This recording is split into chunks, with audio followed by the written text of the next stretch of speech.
Click natin ang scroll. Gusto nyo ba mag-long screenshot sa inyong mga cellphone kaya lang hindi nyo po alam kung paano? Sundin nyo lang po ang gagawin ko. Open lang natin ang Facebook. Maghalimbawa tayo guys. Click natin ang scroll. Hindi ko lang alam guys kung sa mga ibang cellphone ay meron din po bang ganitong feature. Pero i-check nyo po kung meron. Ayan guys. So automatic po siya na nag-swipe pataas. Pwede nyo rin po siyang i-swipe pataas kung medyo matagal yung pag-swipe niya. Or pwede naman pong kusa po siya nag-swipe. Ayan. Swipe lang natin. Maximum screenshot length has been reached. Kapag na-reach nyo na po yung pinaka-maximum screenshot, mag-i-stop na yan. Then, click na po natin ang done.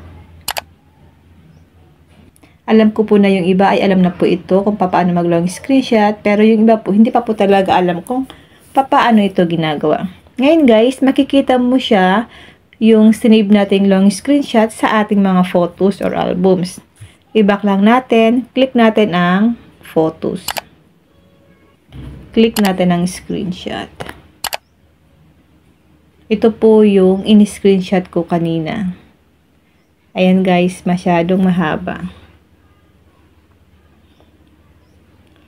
Ayan, kung gusto nyo po siyang i-share, click nyo lang po ang share dito sa baba. Then, pwede kayong mamili kung Messenger, Facebook, or sa Gmail. Pwede nyo po siyang i-share. Pwede nyo rin po itong gawin sa inyong mga messenger kung meron kayong ka-chat at gusto po nilang malaman yung conversation. Click natin ang messenger. Halimbawa guys, sa messenger naman ito. Kung gusto nyo po siyang i-screenshot, ganito lang. I-screenshot lang natin. Click natin ang scroll. Ayan guys, pwede siyang pataas or pababa. Ganyan lang siya guys. Ayan.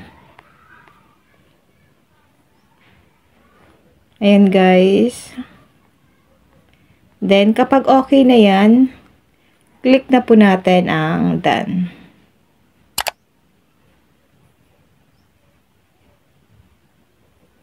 Ayan, makikita nyo po yan sa inyong mga photos or gallery.